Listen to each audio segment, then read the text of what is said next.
Magandang gabi po sa ating lahat. Mga kapatid, magandang umaga, magandang araw, hanggang sa maabot ito. At kumusta po kayo? Ito po ang inyong lingkod, Brother Oliver Adiba. May tatalakay na naman tayo ngayon. Welcome po sa lahat, no? At sa lahat din po ng baguhan pa na hindi pa nakapag-subscribe, ay paki-subscribe, like, and share sa video na ito.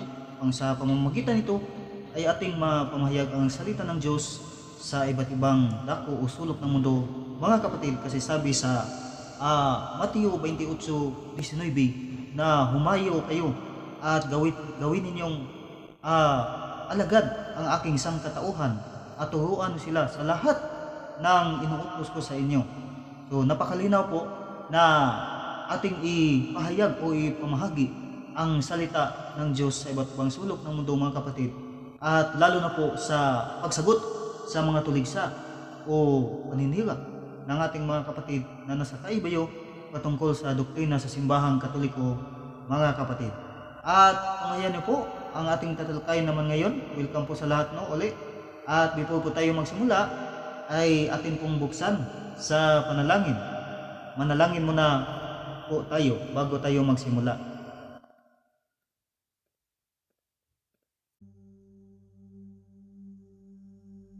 Sa ngalan ng Ama, ng Anak, at ng Espiritu Santo.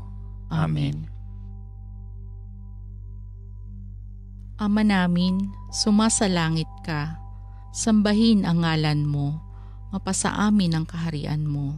Sundin ang loob mo dito sa lupa para nang sa langit. Bigyan mo kami ngayon ng aming kakanin sa araw-araw at patawarin mo kami sa aming mga sala para ng pagpapatawad namin sa mga nagkakasala sa amin. At huwag mo kaming ipahintulot sa tukso at iadya mo kami sa lahat ng masama. Amen. Ang dasal na Aba Ginoong Maria. Aba Ginoong Maria, napupuno ka ng grasya, ang Panginoong Diyos ay sumasa iyo.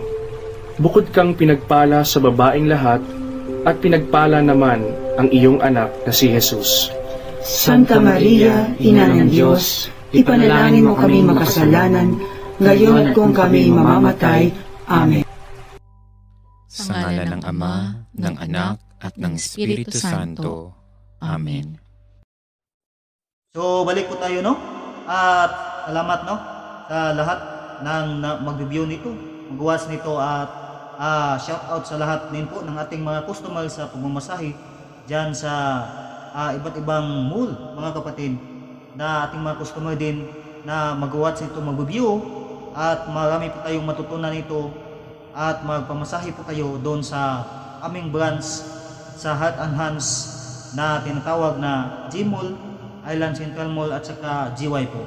Ngayon, may tatalakayin tayo ngayon patungkol sa pagtuligsa o kasagutan na matagal na, mga kapatid, na nagkakaisa ang ating mga kapatid sa pagtuligsa laban sa simbahang Katoliko o panunugok, mga kapatid.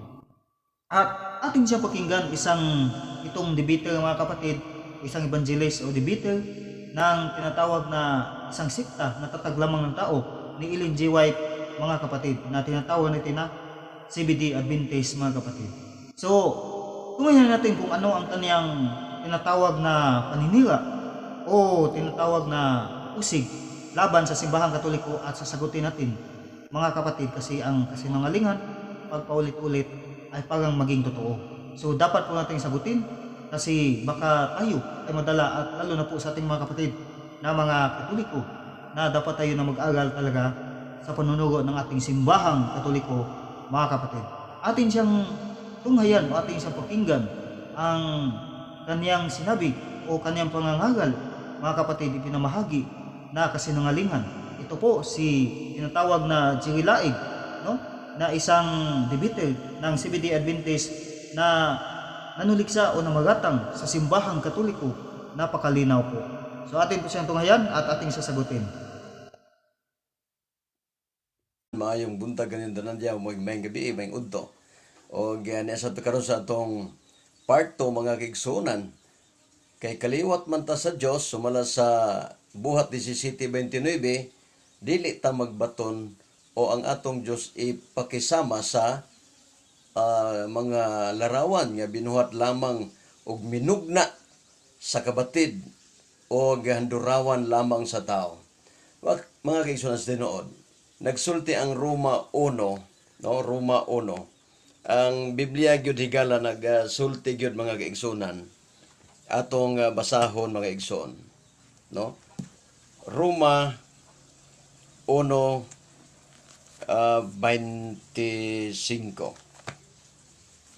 Atong basahon mga kaigsunan para nga sure ba sigurado gyud mga igsoon, no? Oh.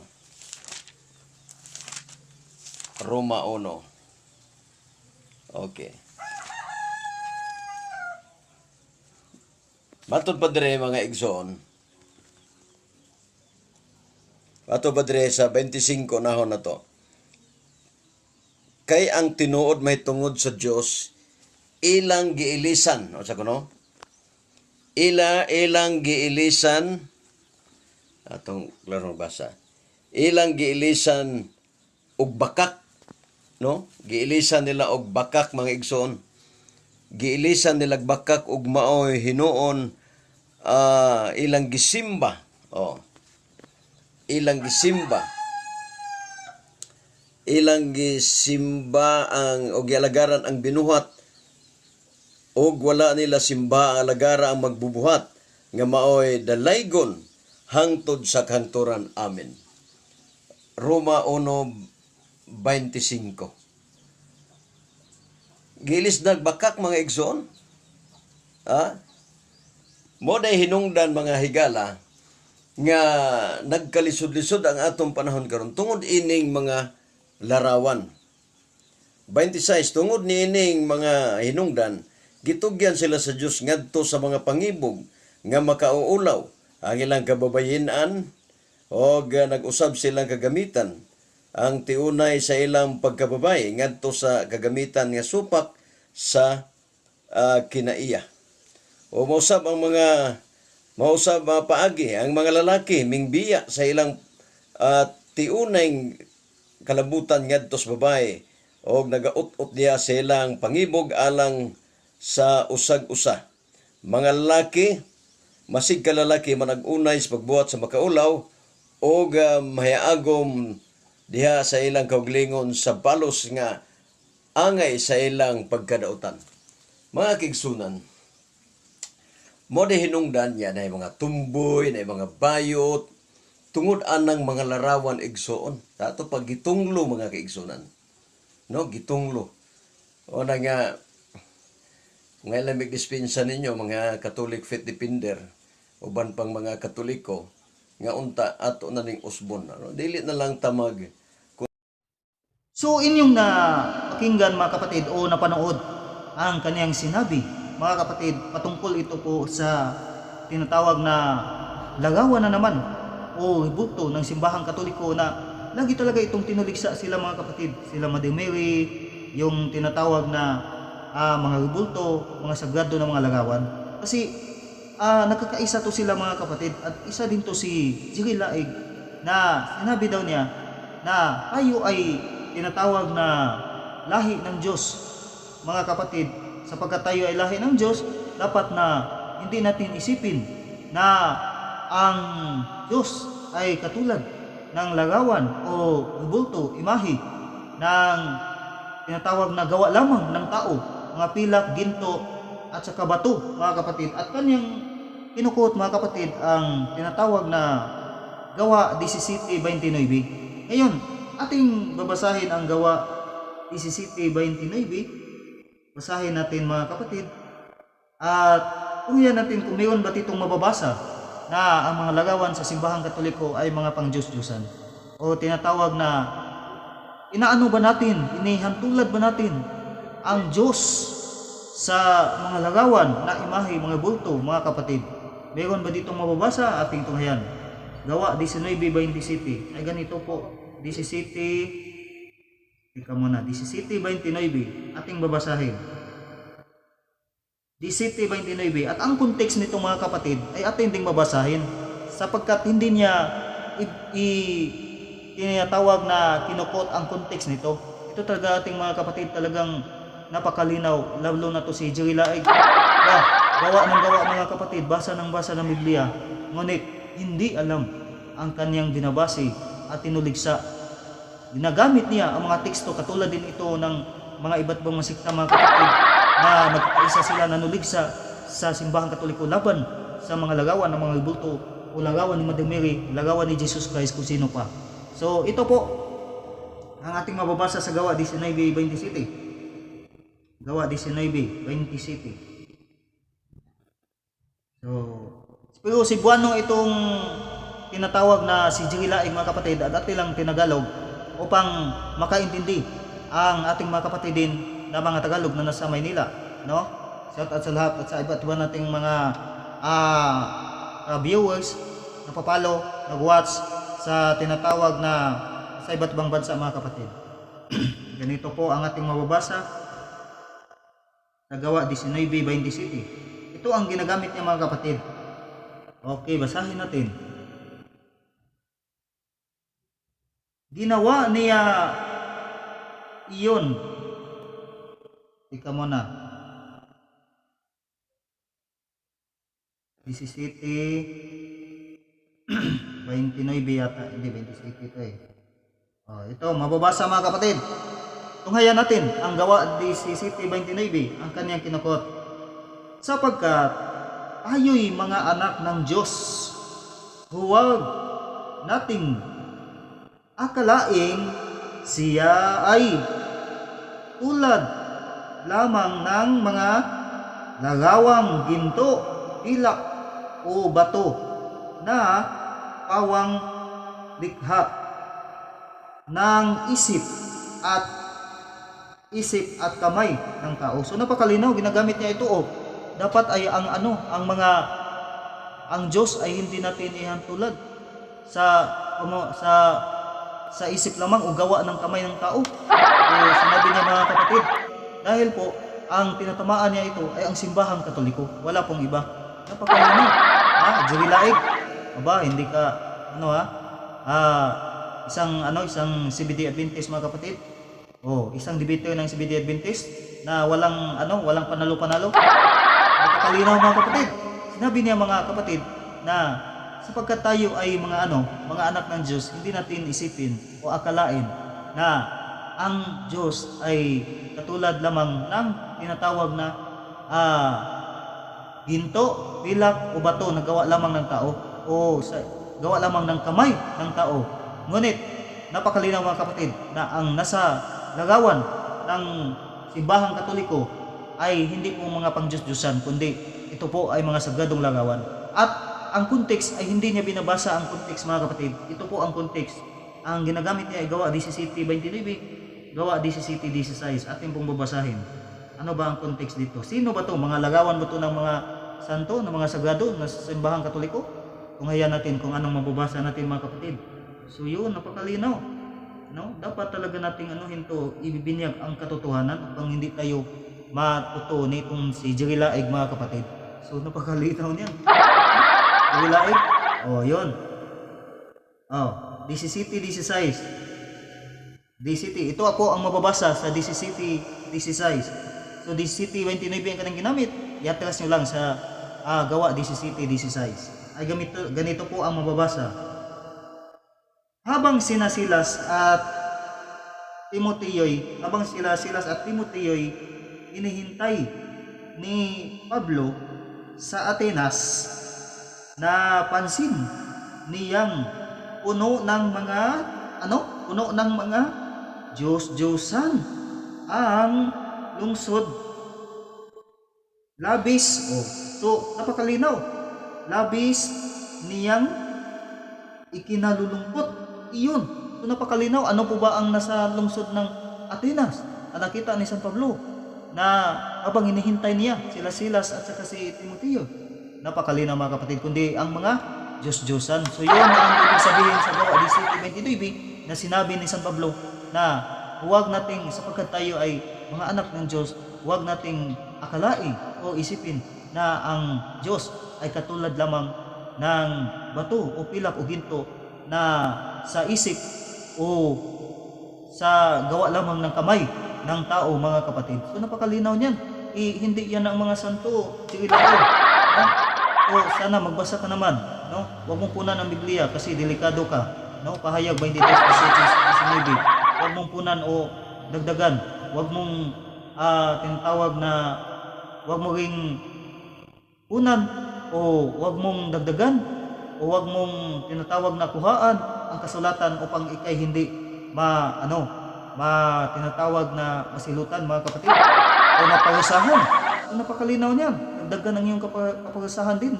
Delikado. So hindi yan nagbabase sa simbahang Katoliko na mga sagradong mga lagawan. Kung hindi, ang ibig sabihin dyan ni San Pablo, yung mga Diyos-Diyosan sa Athena. Yun, napakalinaw. Tapos, ginamit niya ang Roma 1:25, mga kapatid, na sinabi niya na ang katotohanan ay tinalikuran ng mga tao. Tinalikuran daw ang katotohanan at pinalitan ng kasinungalingan na sinasamba nila. Sa halip, sinasamba nila ang tinatawag na dapat na ang sambahin nila ay ang tinatawag na ang lumikha. Sa halip, ang kanilang sambahin ay ang lumikha. Ngunit ang sinasamba ay ang nilikha. So napakalinaw. Sabi niya, pinalitan, mga kapatid, yung katotohanan, pinalitan, tinalikuran, mga kapatid. Napakalinaw. So yung mga lagawan, mga buto, yun doon. Sabi niya na yun doon po daw ang dahilan o tinatawag natin na sanhi ng paghihirap o pagkakaroon ng bakla at tumboy sa Pilipinas. Gawa ng gawa itong si tinatawag nating Jerry Laig, ating ang basahin sa Roma 1:23, mga kapatid. Mali po, walang mababasa sa Biblia na ang sanhi ng kahirapan o ang dahilan ng kahirapan o ang epekto ng kahirapan sa Pilipinas o pagkakaroon ng tumboy o bakla, mga kapatid, ay ang pagkakaroon ng simbahang Katoliko ng imahe ng mga larawan ng mga santos. Kung mababasa dyan, napakalinaw niyan, Jerry Laig. Huwag ka namang umintang sa amin. Sabi niya, ano daw? Napakalinaw, mga kapatid. Ating babasahin ang Roma 1:25 na kanyang ginagamit. 25. Ganito ang yung kanyang ginagamit, mga kapatid. Pansinin ninyo na may Biblia. Ang kanyang ginagamit ay Cebuano, ngunit tagalogin natin. Ganito po ang mababasa. Ang katotohanan tungkol sa Diyos ay tinalikuran at pinalitan nila ng kasinungalingan. Sinamba. Napakalinaw. Sinamba nila at pinaglingkuran ang mga nilikha sa halip na ang lumikha na siyang dapat paglingkuran magpakailanman. Amin. So napakalinaw, mga kapatid. So ito yung ginagamit niya.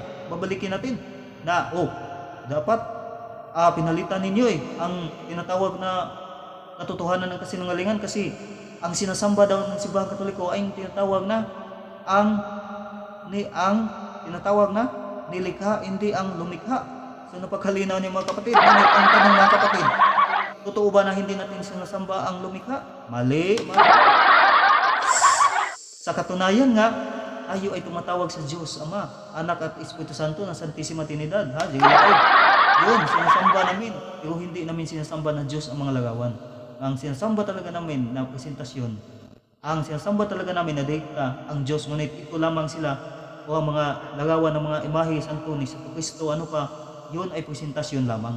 Kasi visual yan mga kapatid, o senses yan ginagamitan ng larawan ng Panginoon sa pamamagitan ng ating, kasi tayo ay mga may senses, mga kapatid. Tulad ng tayo ay makakahawak, tulad ng tayo ay makakakita, yung kami, hindi kami makakakita. Nakakahawak lang kami o hinawakan namin. Ngunit ibig bang sabihin na sinasamba na namin na bilang Diyos ang mga larawan ng imahe nasa simbahang Katoliko? Mali, Laig. Napakalinaw niyan. No? So hindi namin pinalitan ng kasinungalingan ang katotohanan. Sa katunayan nga, tayo ang tinatawag na tinamaan nito. Bakit po? ang tintukoy dito ni San Pablo, yung mga Diyos-Diyosan sa ibang bansa, hindi ang sa simbahang Katoliko. Napakalinaw niyan, Jerilaig, no? Ginamit ni San Pablo ang third person, no? Nila o sila, yun. Diba? Ano ba itong mag-isip si Jerilaig, mga kapatid? Pinalatangan na agad ang simbahang Katoliko na tayo daw ay pinalitan natin at pinalimpugan natin ang nilikha sa halip na ang lumikha ang paglingkuran, mga kapatid. Aba, napakalinaw. Hindi naman makwestiyonan at sinasamba talaga namin ang lumikha na ang Diyos. Napakalinaw na eh. Yung tinatawag na ang nilikha ay hindi namin na sinasamba na bilang Diyos, kundi paggalang lamang. Hindi ko naintindihan, Jerilaig, paghunol. Alam mo, Jerilaig, yung pagsamba din ay magagamit na paghunol. So, mas baba yun sa tinatawag na pagsamba talaga na latriya na doon sa Diyos. Ngunit mayroong pagsamba na binirisyon, dulya, na doon sa mga santo. Ngunit ang sinasamba ba ang mga larawan na bilang Diyos? Hindi. Hindi pagalang lamang, presentasyon lamang yan. Katulad ng ginawa. Hindi naman lahat ng gawa sa kamay, Jerilaig, no? Na tinatawag natin na pang Diyos-Diyosan. Hanapan mo ako sa Biblia na yung mga santo o mga larawan na nasa simbahang Katoliko ay ang dahilan o sanhi ng pagkakaroon ng paghihirap sa Pilipinas o pagkakaroon ng tumboy at bakla. Yun yung sinabi niya, naatangan ng simbahang Katoliko. So mali, Jerilaig, mali. Diba? Business ka naman, Jerilaig, at gumamit ka ng Biblia, hindi mo pa binabasa. No? Hindi mo pa inintindi. O yun, private interpretation, mga kapatid, itong si Jerilaig. Napakalinaw niya. Tapos sinabi niya na ang dahilan daw ng kaya may umboy, may bakla o ang paghihirap sa Pilipinas ay dahil daw na may mga larawan o ang tinutukoy niya ang mga larawan na nasa simbahang Katoliko. So yun, napakalinaw. Ngunit ito ba totoo? Hindi, mali. Napaka malayo sa bituka, mga kapatid. No, huwag tayo maniwala nito. Kasi may isa sa anino sa Biblia, walang mababasa, mga kapatid. Ito ating mga kapatid, litera po litera at saka sola scriptura. Tinawaan ka, Jerilaig, sa iyong sarili, no? Nasalita. Pagka kang manok na tinamaan sa sarili na tari, mga kapatid. Napakalinaw. No? Kaya ang mga sagrado na mga larawan at ang mga rebulto ay hindi talaga ipinagbabawal ng Diyos. Kasi ating babalikin na may dalawang tinatawag na larawan na itintukoy sa Biblia, ang larawan ng mga Diyos-Diyosan at ang larawan ng mga banal, larawan ng mga rebulto, mga imahe, mga kapatid na pinagawa ng Diyos. Kaya na mabalikin natin, Exodus 25:18 hanggang 22. Ezekiel, marami talaga, mga kapatid. Itong kapatid natin, pabalik-balik na tuligsa nito o hindi talaga sila nakaintindi, mga kapatid. Ang kanila lang binabasihan, yung pang Diyos-Diyosan na lamang, Jerilaig. Kaya na yan, basahan mo kami sa Biblia na mayroong mababasa na dyan na si Mother Mary at saka si San Pedro, yung tinutukoy mo ng mga santo ay Diyos-Diyosan ayon sa Biblia. O, patunayan mo yan. At patunayan mo rin na ang dahilan ng kahirapan o pagkakaroon na bakla o tumboy, kasi sinabi mo yan namimintang ka, namaratang ka sa simbahang Katoliko. O, basahan mo kami na ang dahilan ng paghihirap o pagkakaroon ng bakla o tumboy sa Pilipinas ay dahil sa mga larawan, mga banal na larawan na nasa simbahang Katoliko. O, basahan mo kami yan. Diba, sasama na ako sa iyo. Pero kapag hindi ka makakabasa niyan, hindi kami maniniwala sa iyo. Kasi ang kasinungalingan ay pagpaulit-ulit ay parang maging totoo. Kaya ating ibinyag ang katotohanan. Napakalinaw niyan, mga kapatid. So yun, ang kaniyang pahayag na bali, mga kapatid, mali. Kaya wag nating tinatawag na wag natin itong sundin ang kaniyang sinasabi. Hindi natin dapat na paniniwalaan kasi malayo sa bituka sa Biblia, mga kapatid. So yun, namagatang na ang pagkakaroon daw ng bakla o tumboy sa Pilipinas o paghihirap sa Pilipinas, kaya tayo naghihirap daw, ay dahil sa mga larawan, mga larawang inanyuan. Ba, napakalinaw niyan. Wala naman dyan, Jerry Laig. Wow, gawa-gawa lang sa'yo eh. Sa'yo lamang opinion, hindi kasali ang Panginoon. Kalinaw niyan. No? Ngayon, atin siya ipapatuloy sa kaniyang tinatawag na kasinungalingan na pagpumahagi, mga kapatid. So, ito po siya at atin po siyang ibalik sa kaniyang mga sinasabi, mga kapatid.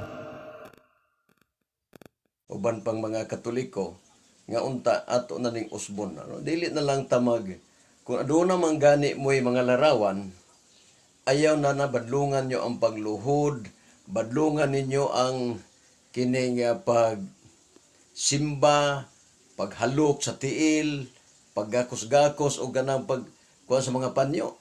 Kay sama ra nga gitagaan yung bili ang larawan nga mura sama sa Dios nga makaayo sa mga sakit, mga kaigsunan. Mo na nga ang Roma 1:25 ug 26 24 hangtod sa 26 nga ang Dios giilisan nila og bakak.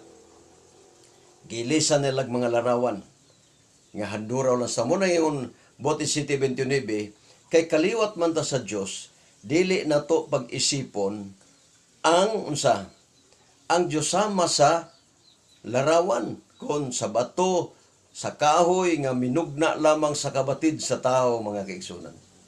Mo na nga labi dispensa ninyo mga igsoon.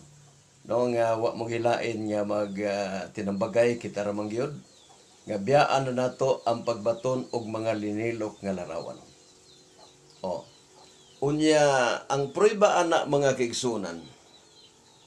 Ang prueba ana nga inyo ginang ginasimba kay mga suko mo nga ang inyong mga larawan gipangdugmok, gipangdukdok, gipino.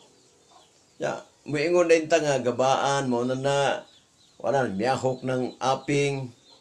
Mo na giwali ni Wendell Talibong, mga kaigsunan. Wa ta kay balo. O katong pagkasakitan niya inyo lang giingon nga gaba. Kayo gaba na mga igsoon tungod kay kana gisugo na sa Ginoo di ta pabatunog larawan. Suma sa New Testament mahilig man ta og bag-ong kasabutan, mga kapaglawom. Na ko'y mabasa diya nga magahimo og larawan ni Maria, himo og larawan ni Kristo. Naabag ko na diha. Mahilig man ta nga ari na kita sa panahon sa Kristohanon. Dili ta sa Old Testament. Karon naamang ka nganong anha mamos Old Testament nga inyo naman ang ginareject ang Old Testament. Di ba gireject na ninyo ang Old Testament, moingon mo nga wala na daan tugo na sa mga Hudiyo na. Ari na ta panahon sa Kristohanon ya, sa panahon sa Kristohanon. May mabasa ba nga mga larawan gitugot, mga kaigsunan? May mabasa ba nga si panahon ni Kristo dito sa sinagoga, mga apostoles, nag-ingon sila nga himuin ninyo og larawan na kung mga matay nagali mi. Una mga kaigsunan nga ato na nga isip-isipon.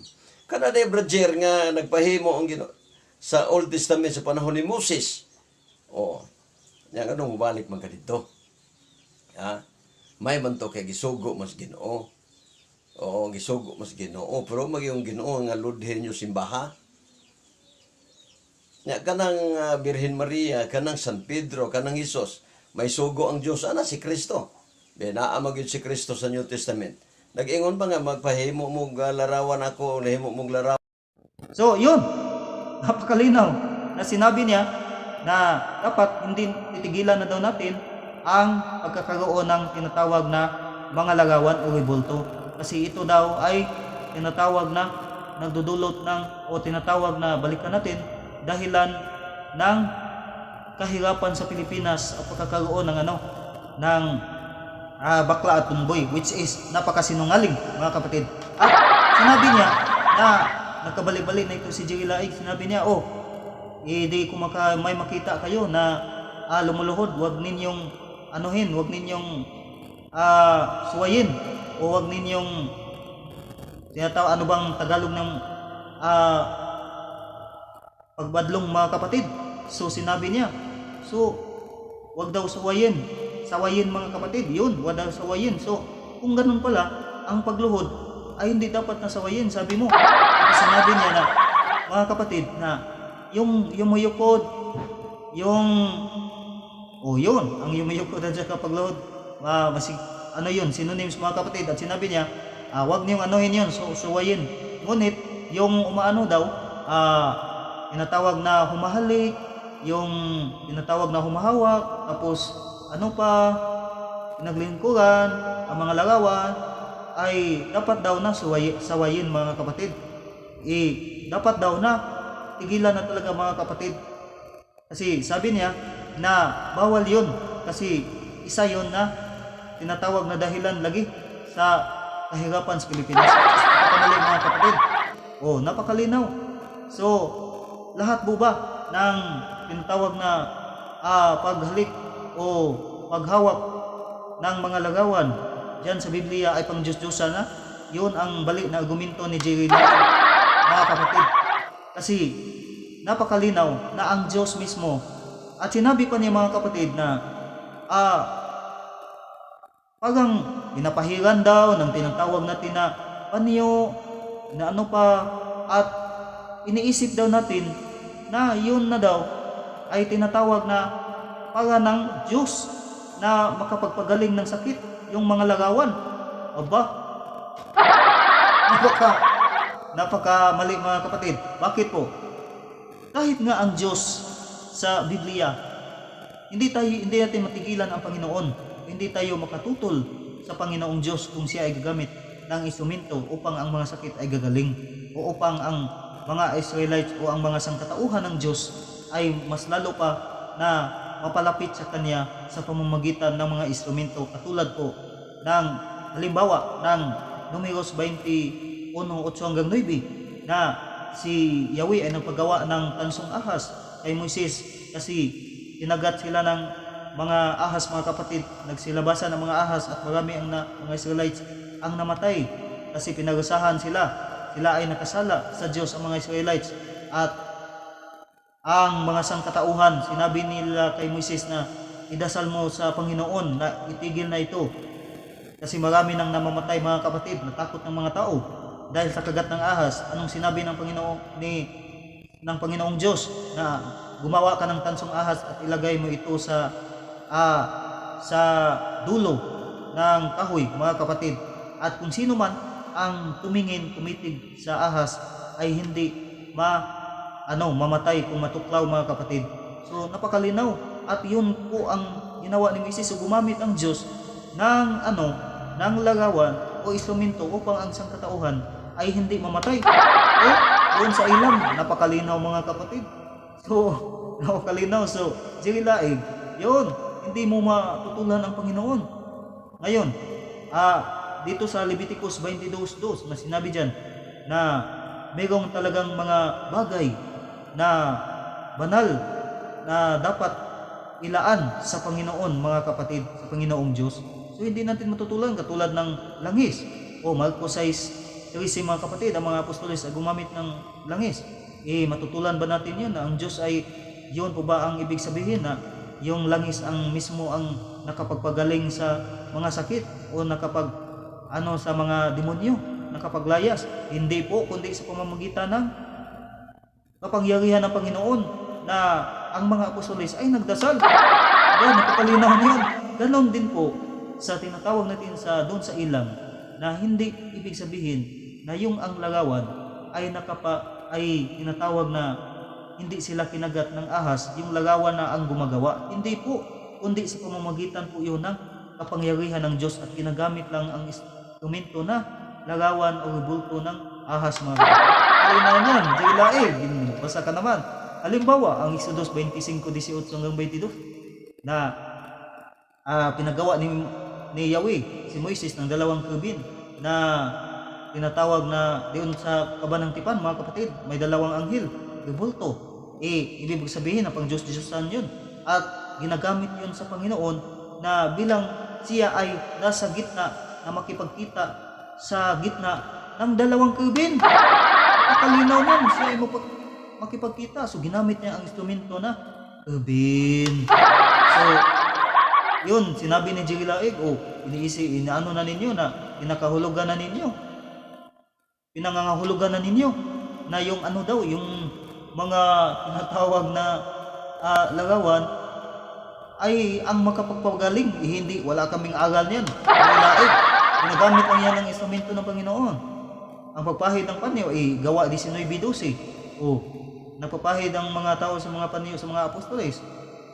Gumaling ang mga tinatawag na mga sakit. Kalinaw niyan, ibig ba sabihin na ang panyo mismo ang nakapagpagaling? Jerry Laig, mag-research ka naman sa awit 72:18 at saka sa Lucas 1:37, walang imposible sa Diyos.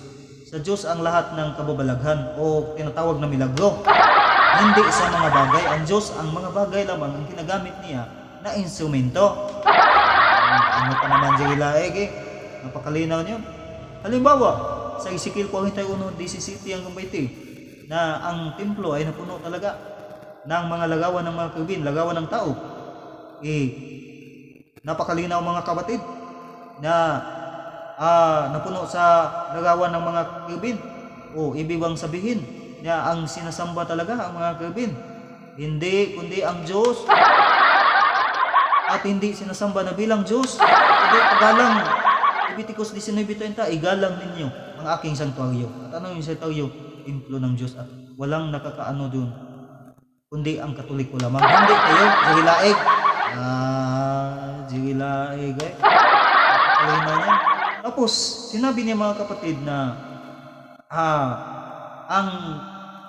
ang patutuo daw na sinasamba natin ang mga larawan ay magagalit daw tayo kapag dinudurog o binibiak ng mga iba't ibang mga sikta na napakalinaw na alam naman natin na mga iconoclasm na tinatawag na destroyers of sacred images mga kapatid, na napakalinaw na tayo daw ay magagalit. Kaya yun daw ang patutuo na sinasamba natin. Mali na naman mga kapatid, hindi yun patutuo na kapag magagalit tayo, nadudurogin, hindi naman tayo nagagalit. Mali mga kapatid, hindi atin lamang idinidipinsa ang panunugo ng simbahang Katoliko na ang mga lagawan ng mga santo ay hindi pang Diyos-Diyosan. Kalinaw niyan. At hindi sinasamba na bilang Diyos. Yun. Ako sinabi niya, pagatang talaga ito. Ang patutuo daw na tayo ay sumasamba sa mga lagawan, ay magagalit daw tayo kapag tinudurog. Which is, sa kanya lamang istasyon, hindi kasali ang Panginoon. Mga kapatid, Jerry Laig, magpakatotoo ka rin. Kalinaw yung isang SDA na debater. SDA ka naman na debater pa naman. Yun, balik. Mga kapatid, mali. So, sana hindi tayo magpadala nito, mga kapatid. At sabi niya na, Jerry Laig, yung may mababasa daw sa Exodus 25 na ang Diyos na paggawa ng larawan. Sinabi niya na panahon yun ng Diyos sa Old Testament. Bakit kayo sabi niya, bakit daw tayo gumagamit ng Old Testament? Kasi inaano na natin, ini-reject. Mali mga kapatid. Mahilig daw tayo sa New Testament. Kasi sa mga Hudiyo daw, sinabi niya kapag gagamit tayo ng araw ng pamamahinga, sasabihin daw natin, sa Old Testament yan, sa mga Hudiyo, huwag kayong bumabalik sa bakit inyo ginagamit? Mahilig kayo sa sa New Testament. Walang mababasa sa New Testament na sinabi ni Jesus na gawa niyo ako ng larawan sa mga apostolis, na gawa ninyo kami ng mga larawan. Napakalinaw niyan, sinabi niya. So, mali mga kapatid, kasi i-reject daw natin. Alam mo, Jerry Laig, kaya nga tinatawag na Biblia, composed of Old and New Testament. Kung sasabihin mo niya, New Testament lamang ang babasihan natin, hindi na yan Biblia. Ang Biblia ay composed of Old and New Testament. Kaya tandaan mo. At hindi namin ini-reject yung Old Testament. Mali pa. Yung sa inyo, ang araw ng pamamahinga ay sa mga araw yun ng mga Hudiyo at ipinatigil yun ng Panginoong Diyos kasi walang sa utos. No? Napakahigpit ng utos ng araw ng pamamahinga. So wala talagang nakatuman mga kapatid. Wala talagang nakasunod sa utos ng araw ng pamamahay niya? Wala. Isaias 1:13, Osias 2:11. O ititigil o ang inyong mga araw ng pamamahay nga. Ito ititigil na sa inyo, ipinapatuloy pa ninyo hindi kayo yan. Yun yung mga Hudiyo. Tapos yung araw ng, yung mga ribulto na ipinagawa ng Diyos, sa New Testament, napakalinaw na binabanggit din yan ni San Pablo ayon sa Hebreo 9:5. Si San Pablo ay nabanggit talaga na may dalawang mga banal na lagawan, mga kerubin sa ibabaw ng abanang tipan. Nabanggit ni San Pablo, diri laig. At saka si Jesucristo sa San Juan 3:14. So ating babasahin ang San Juan 3:14. Sabi niya, walang mababasa So, hindi talaga ito naintindihan ng diri laig. Sabi niya, walang mababasa. Kasi Kristo ay nagsabi na dapat gawan niya ako ng lagawan. So ito diri laig. Intindihin mo to. No? Kasi sabi sa Mateo 24, 13 hanggang 14, Mateo 24:14 at saka Nehemias 8:8, Osias 14:9, na intindihin ang kasulatan, mga kapatid. Intindihin mo ito, no? Umamit ka ninyong pag-iisip, diri laig. Ito Juan 3:14. So ganito po ang mababasa sa Juan 3:14. At kung paanong itinaas ni Moises ang tansong ahas doon sa ilang, gayon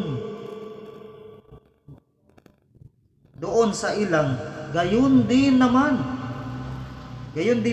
kailangang itaas ang anak ng tao.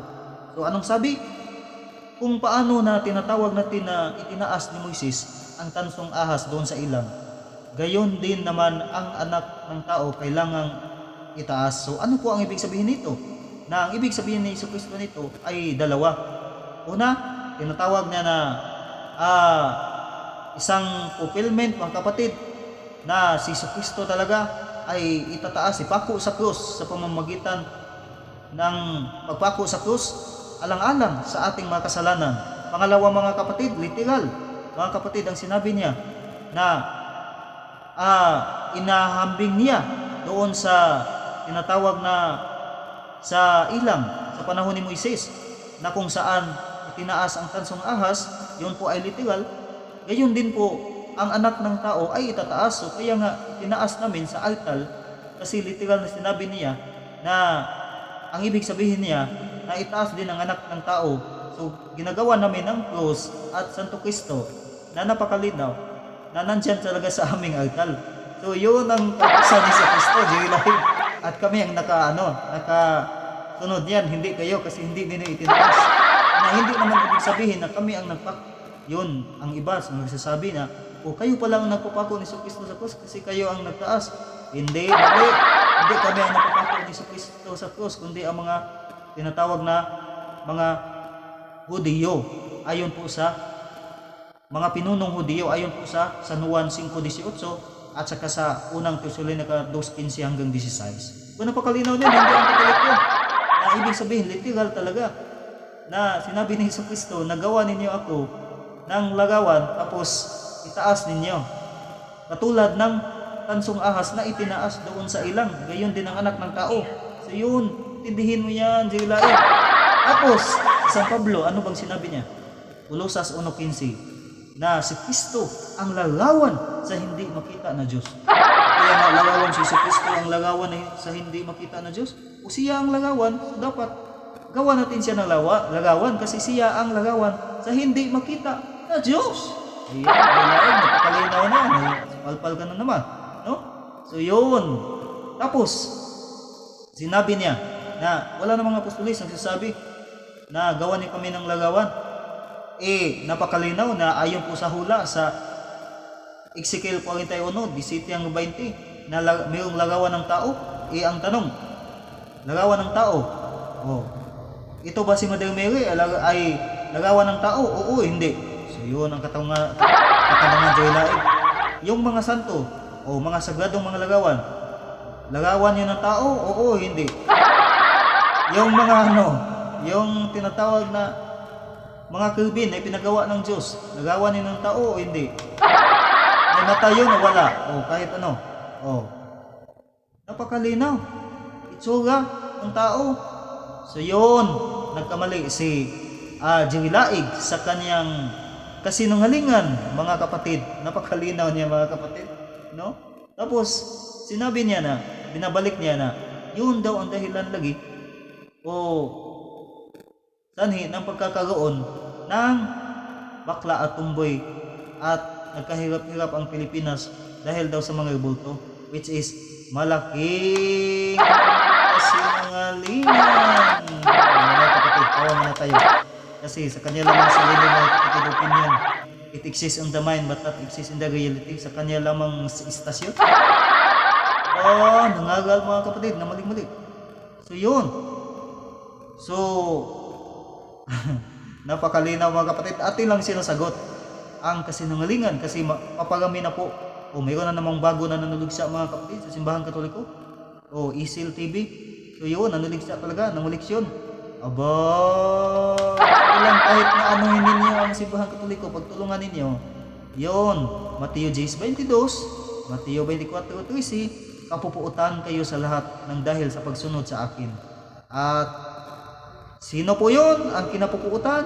Walang iba ang tinuligsa ang Simbahang Katoliko. Tinuligsa o kinapupuutan ang lahat ng mga sagrado na mga lagawan, mga kapatid, na sa Simbahang Katoliko. Hindi naman yung pang Diyos-Diyosan. Hindi naman yung pang Diyos-Diyosan, mga kapatid. Ang tinutukoy na pang Diyos-Diyosan dyan, yung sa Gawa City 43, yung si Baal, Nebo, Astaroth, Bel, Zeus, Diana, si Hermes, yung tawag na marami, Nahistan. So yun, Gawa City 43, Gawa 19:24, Gawa 14:11 hanggang 12. Ayun ang tinutukoy ni San Pablo sa Roma 1:23 hanggang 25, hanggang 26. Yung mga Diyos-Diyosan sa ibang ano, tapos yung ginamit mo, Gawa 17:29, Gawa 17:16, yun po ang tinatawag na mga Diyos-Diyosan sa Atenas. Diyos-Diyosan sa Atenas, hindi ang mga santo, mga rebulto. Hindi naman namin inaanong, wala namang katuruan talaga ang Simbahang Katoliko na sinasamba namin na bilang Diyos ang mga lagawan. Sa iyo lang yung Jerry Laig. Napakalinaw yun. No? So, yun. Sana po na may natutunan kayo sa ating tinalakay ngayon na napakahalaga talaga mga kapatid upang hindi tayo madala nitong isang debater ng SDE na si Jerry Laig, mga kapatid, at namagatang sa Simbahang Katoliko, mga kapatid. So, sa mga hindi, babalikin ko po sa mga hindi pa nakapag-subscribe, paki-subscribe, like, and share sa video na ito. Pang sa pamamagitan nito, maging updated kayo at paki-click ang notification bell, mga kapatid. Maging updated kayo sa lahat ng aking video na i-upload. At marami pa tayong matutunan nito sa mga video na mga panunugo sa Simbahang Katoliko at pagsagot laban sa tuligsa ng ating mga kapatid na nasa kaibayo, mga kapatid, kasi balikin natin ang kasinungalingan pag paulit-ulit ay pagang maging totoo. At dito na lang po ako. Maraming salamat sa inyong lahat at may kasabihan po na Laos TV Christi, purihin si Cristo, Laos TV Maria, purihin si Maria, Laos TV Domine, purihin ng Panginoong Diyos. Maraming salamat sa inyong lahat. God bless us all.